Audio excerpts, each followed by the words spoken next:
Welcome everybody to this episode of From Pillar to Post. I'm Joe White. Alright, I'll show it to you. You know, John Cena is making some interesting career moves lately. Start off talking a little bit of wrestling, then we'll get into the main topics here of the show. The following was brought to my attention. By the way, if you're hearing a buzzing noise or something in the background, my truck is idling. I'm up here on the Ohio Turnpike, I-80 in Ohio, and it's cold as a witch's tit, and my APU is not working, so I'm forced to idle the truck. So, sorry for the background idling noise, folks. Well, Jeff Edwards and DJ Stames over at the Rise of Liberty podcast channel.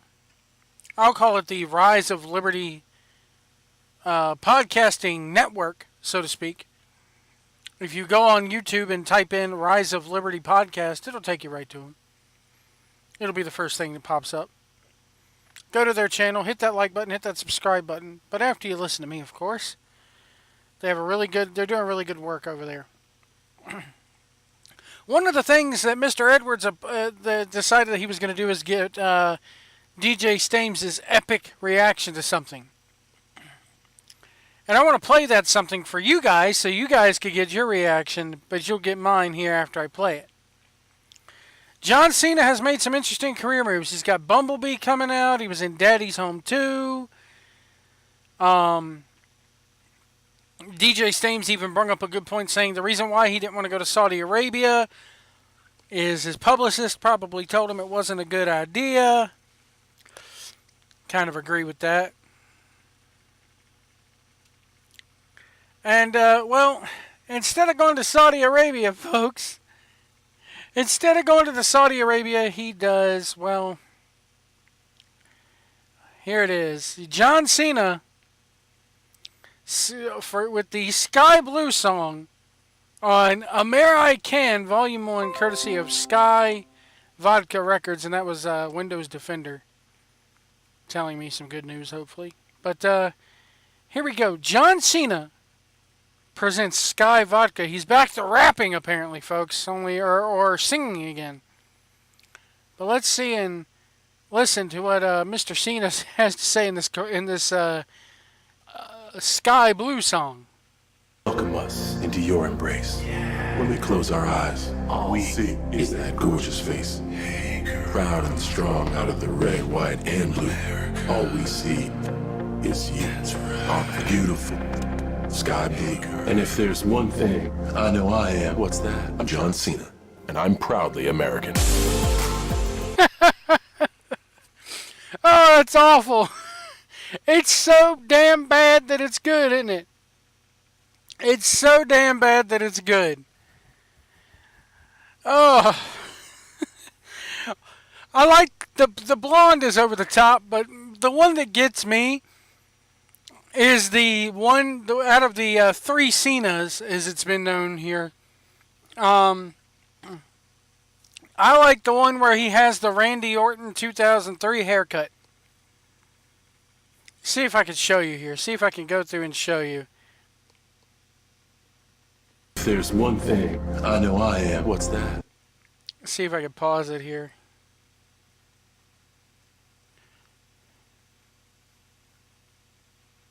Yeah, what's that? Oh, come on.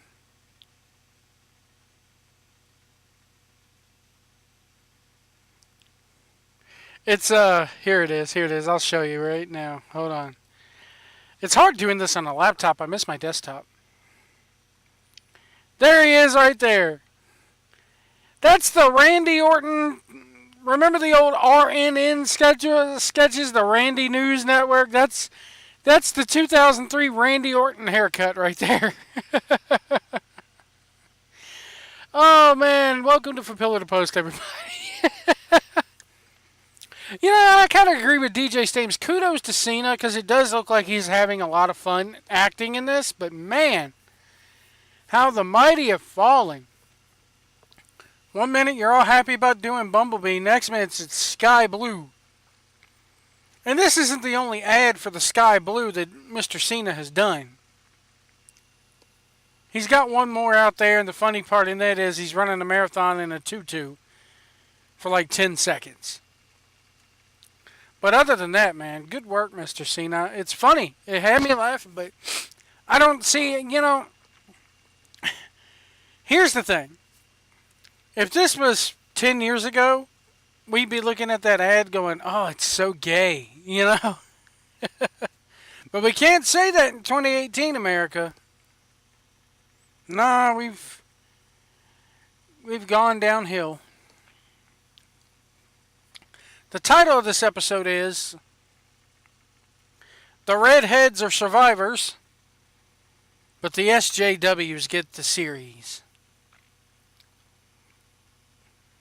What I mean by that is I want to address something here. As you guys know, I've been singing the praises of the beautiful, wonderful, dare say sexy AF. That's right, I said it. Of, I think I'll title the Mecha's a Survivor, but SJW gets the series. I'll name it after Mecha Random 42, and that's who I'm bringing up here. And I'm bringing up Mecha because she did a review, or a couple videos, about the new She-Ra series that Netflix put out. Apparently Netflix thought it would be a good idea to redo She-Ra.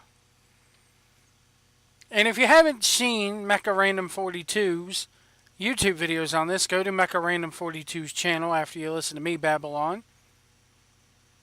And check them out. She's really not only is she beautiful, not only is she sexy, but she fucking knows what she's talking about. She's real down to earth, and she's not one of these damn feminist SJW pricks. She calls it like she sees it. She's old school, man, and that's what I love about her. But anyway, Mecha Random 42, when she was looking at the new She-Ra series, brought up a very good point today, folks. Is that just because something is diverse and well-cultured in New Millennium, which the Millennium's 18 years old, so I don't think it's New Millennium anymore, but just because it's diverse, and just because they've gone down that SJW checklist and included everything, doesn't mean that the series is good. It doesn't mean that we must like it. It doesn't mean that the acting is not terrible. It doesn't mean that the animation is not terrible. It doesn't mean that it is good.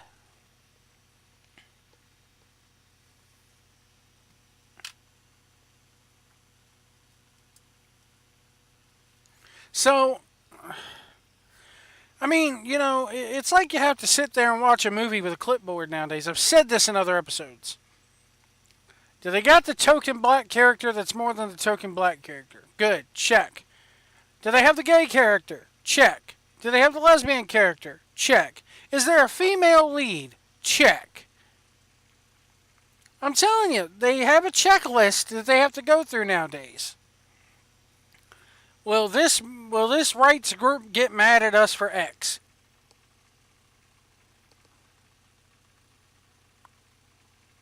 And I'm telling you, man, it's the pussification of America. So I want to give a big props to Mecha Random 42 for covering this. And she's even found, one of her videos details how the company behind She-Ra, the PR firm behind the new She-Ra Netflix series, may be stuffing the ballot box, so to speak, when it comes to the Rotten Tomatoes audience score. And you won't believe it. I was appalled when I watched that video and found out that shit was going on. Appalled.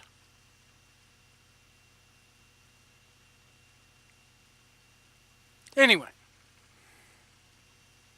Just because it's diverse, just because it checks every box out on the SJW checklist, still doesn't mean that we have to give the show a good rating. It doesn't mean that the show or this movie or anything for that matter, deserves a good grade because it's gay or lesbian or inclusive or not, I'm sorry. Polish a turd, it's still a turd, and that She-Ra series, from what I've seen of it, is a fucking turd. So kudos to you, Mecha Random 42. Stay sexy, stay hot, and may your opinions never waver because of this SJW feminist bullshit.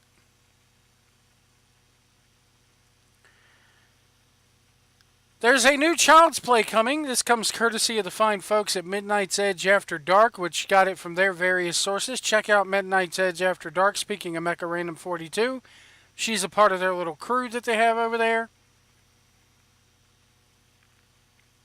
A new Child's Play is coming out.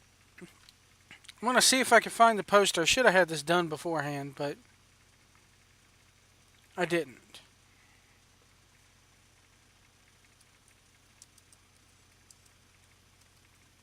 And when it's, when you're throwing this together on the fly, let's see.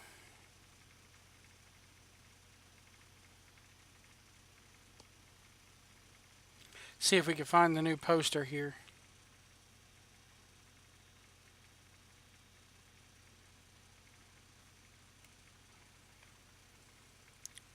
So this is the new poster for Child's Play.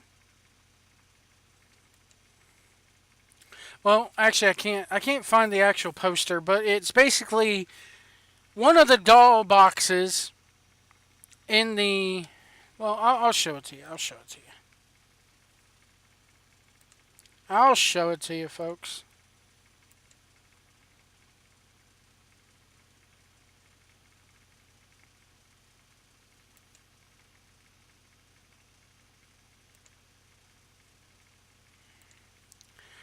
Oh, man, I'm sorry, guys. I'm so fucking tired today. Drove 11 hours straight almost today. It's craziness. But there it is. You can kind of see it. I'll give you, so it's Buddy. It's not Chucky. It's Buddy. And if you notice, let me see if I could get this thing to capture the cursor here. Yeah, okay, good. And if you notice right here in the Buddy doll, where'd it go?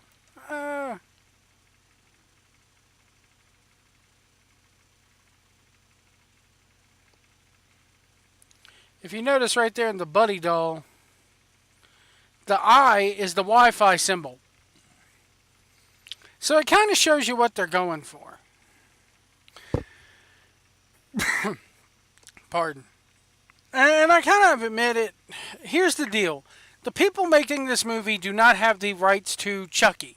They have the original script to Child's Play. Big difference there, folks, and let me tell you what I mean.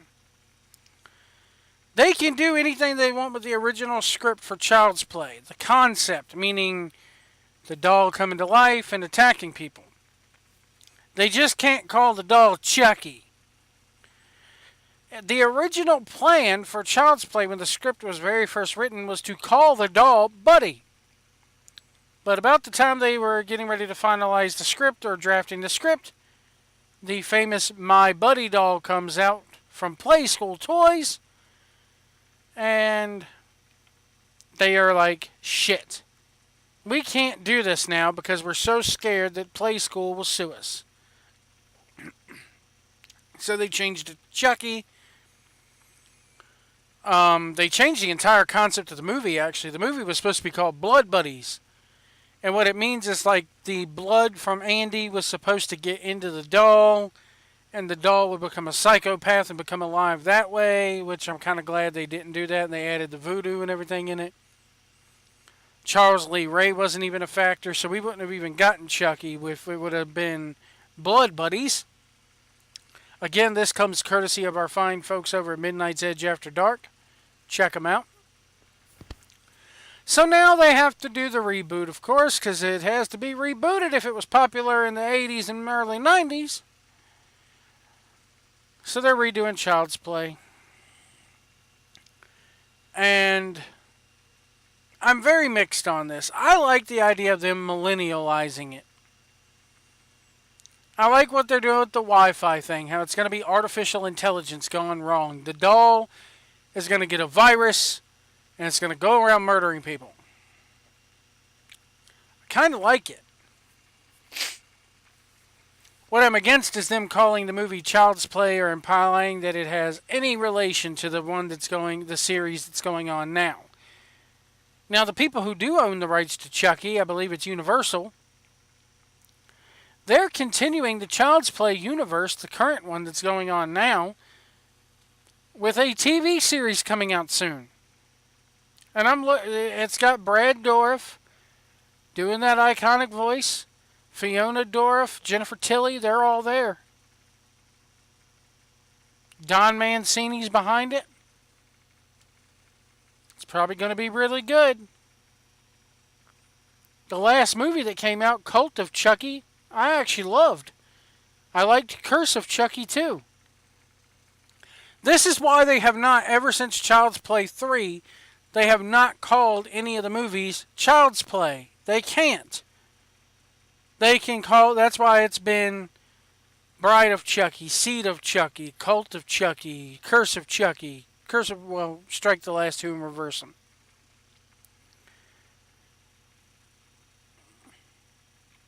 But I like the concept of the new Child's Play movie. A lot of the older guys, the Midnight's Edge crew, they cringed at the buddy concept and everything. And the promotional deal that they released for the doll didn't really do them any favors either, because the doll doesn't look that good. But I do like the story here. I like the idea of here's the thing. My son had a toy, a bear, that you could hook up to the internet. And it would download, you could get it to say your name, you could get it to play games that it's downloaded off the internet. Basically, the bear's AI can change based on what you download from the internet onto the bear. You put the bear up to the computer, and it downloaded the stuff on the bear. Can you imagine the doll gets connected to a computer? Like the mother is going to give the doll to Andy for Christmas or whatever, whoever the damn kid is. And the doll gets a virus off the internet and starts fucking people up.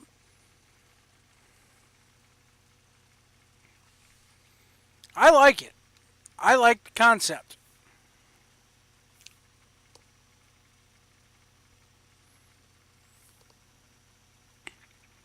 So I'm all for the Child's Play remake. I hope it does well. I hope it's a good story.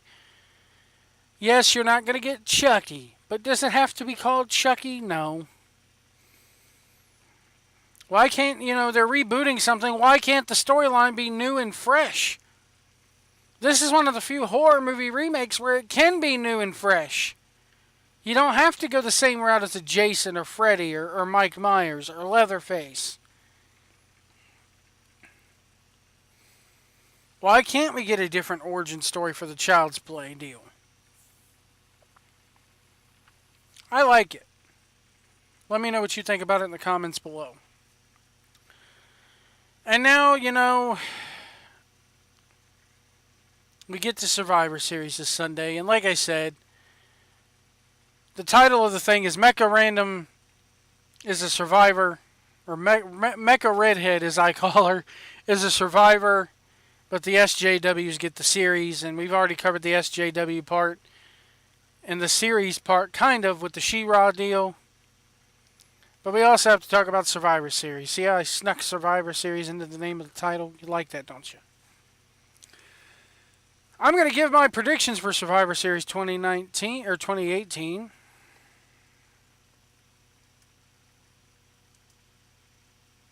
And, of course, Becky Lynch getting injured, Roman getting leukemia. By the way, Roman, have a round of chemo on me, why don't you? I know this is not going to make me popular. I know this is not going to make me popular, okay? But nobody... I don't want to say I was happy that the guy has leukemia, because I don't wish it on anybody, but god damn, man. We would still be bitching about Roman Reigns and how he has that title. He would still have the title. He'd be running through everybody in the company. Roman Reigns would be beating AJ Styles this weekend. Or whoever the WWE champion is. You know that would happen. I'm glad it's not. I'm glad. I hate saying this about people, but I'm glad he's injured. I'm glad he's out. It fucking forced Vince McMahon to actually use that goddamn pea brain of his and to do something creative. And people are saying, oh, it's not a good build. You only had 2 weeks to build, Joe. Joe's, you stupid Mike. The other had 2 weeks to build it. Given the situation, they've made a goddamn lemonade out of lemons. And I think the 2-week build is the best build to any pay-per-view that they've done in a long fucking time. Becky getting hit by Nia. Oh my god. Nia Jax, man. Y'all know I love Nia Jax. She's a sexy fucking woman. But goddamn, baby, you gotta go back to NXT. Or not even go to NXT. Here's another thing. People are saying send her back to NXT. You can't. You can't take people who have moved up on the main roster and put them back in front of that audience. Here's why. It's a smart audience. So you know what they're going to say? Oh, she can't work. They're demoting her, and they're not going to give a fuck about her. It makes them seem less than, and you can't recover from that. They will never... You send anybody from the main roster back down to developmental like this, and they'll never recover from it. They'll be in developmental hell, regardless of how good they get, because the audience will know them as, oh, that's the person that got demoted. Now, what you can do is keep her off TV for a while, have her go back to the Performance Center and train there, and then put her back, re-debut her when the time is right. But you do not stick that woman anywhere near NXT TV. It will kill her career forever. You can't do it. Well, Joe, they do it in baseball. This is not baseball. You can't just send somebody down to the minors in pro wrestling. Now, if they fire her and send her off to the Indies for a couple of years, that's a different story. But they'll never do that, and one reason. The Rock. They don't want to piss off The Rock. Well, guess what, WWE? Guess what, Vince? Come here, Vince. You listening here? Vince. It's not like The Rock is any eager to appear on your television. And when he is, he writes his own shit anyway. So what does it matter if you piss this guy off? What's he going to do? He's going to go on Twitter, whine and cry. They fired my cousin. What's the worst that can happen? He goes on Twitter and rants a little. And they fired my cousin. Vince don't know what he's doing. Yeah, he does. He's helped protecting the other women on the fucking roster because your cousin's dangerous. As sexy and good looking as she is, she's fucking dangerous, man. God. Becky Lynch is the best worker in WWE right now on the mic, in the ring. Don't care who you are. Don't care what you say. She's over like Rover. Therefore, that makes her the best. SmackDown's viewership was up this week, and they didn't even announce the title match. You know why it was up? You know why it was up so much? Becky Lynch. She's drawing ratings. She's putting asses in seats.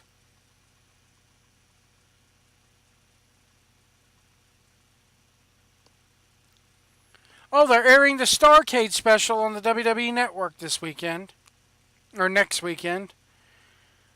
Here's a hint for you, WWE. Why didn't you fucking do it last year when it was in the birthplace of the goddamn pay-per-view, Greensboro?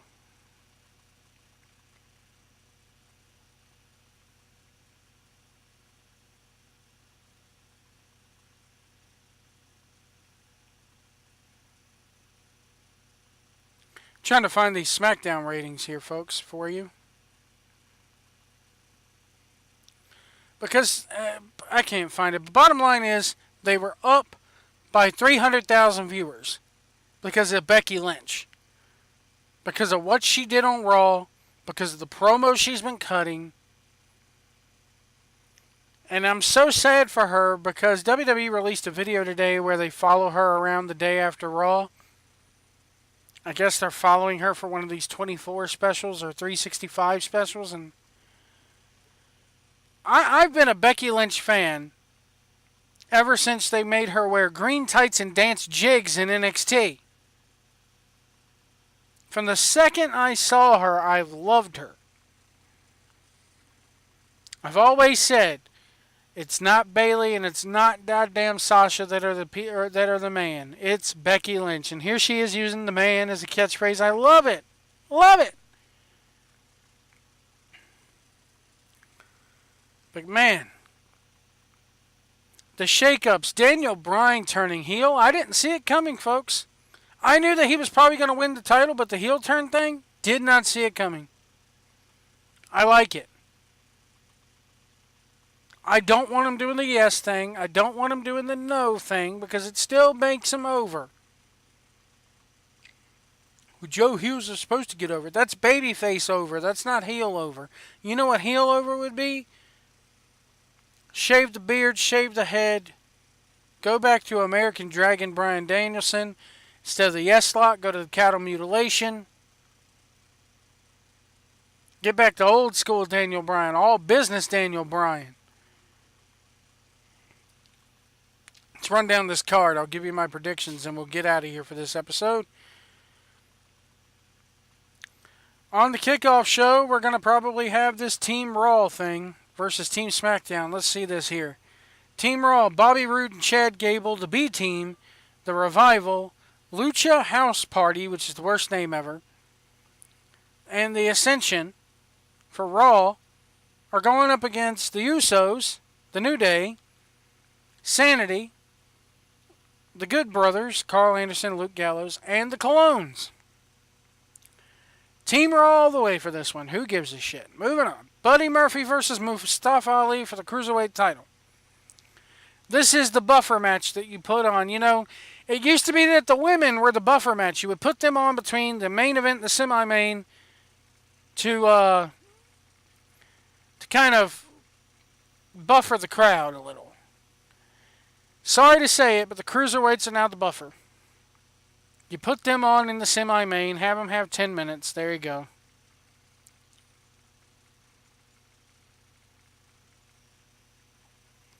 Who wins? I like the fact that they're doing something with Buddy Murphy, so keep him with it. The Authors of Pain, which are not even calling the Authors of Pain anymore, it's just AOP now. AOP with Drake Maverick versus The Bar with the Big Show. The Bar needs a win. Moving on. Team Raw for the women's side. Mickie James, Nia Jax, Natalya, Tamina, and Ruby Riott with Alexa Bliss, Liv Morgan, and Sarah Logan all in the corners. Are going against Team SmackDown. Asuka, Carmella, Naomi, Sonya, and to be determined. That to be determined spot's probably going to be Nikki Cross or Mandy Rose. And I think you give it to Team SmackDown here. It's going to be all even by the end of the show anyway, so.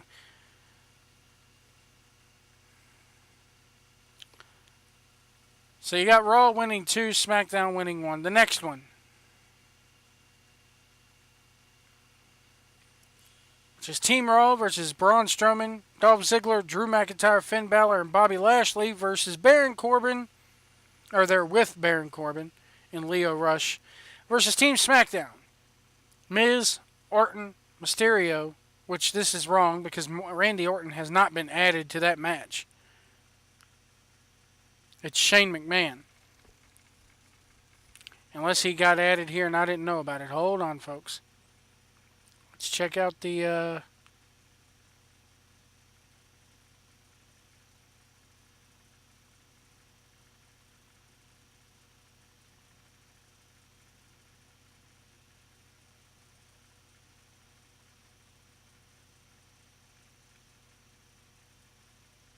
Let's see here. Did they add Shane McMahon to this?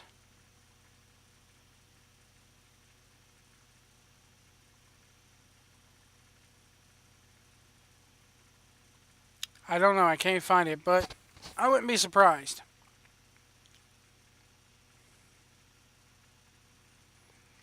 I would not be surprised. Anyway. I think you got to give this one to SmackDown.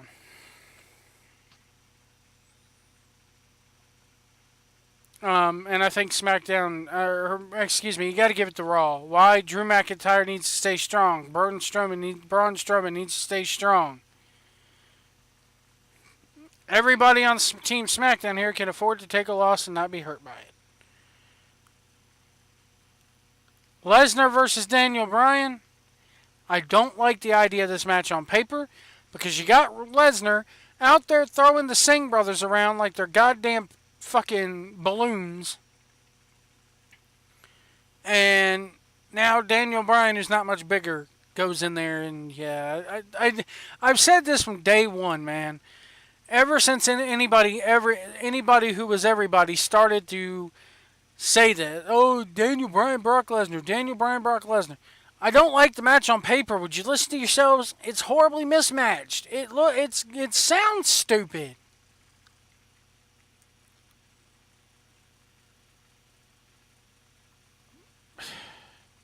And now you got Daniel, who's a heel, and man, I think Brock wins it. Rollins and Nakamura. And hello. Nakamura needs a win and it would help him. But that ain't happening.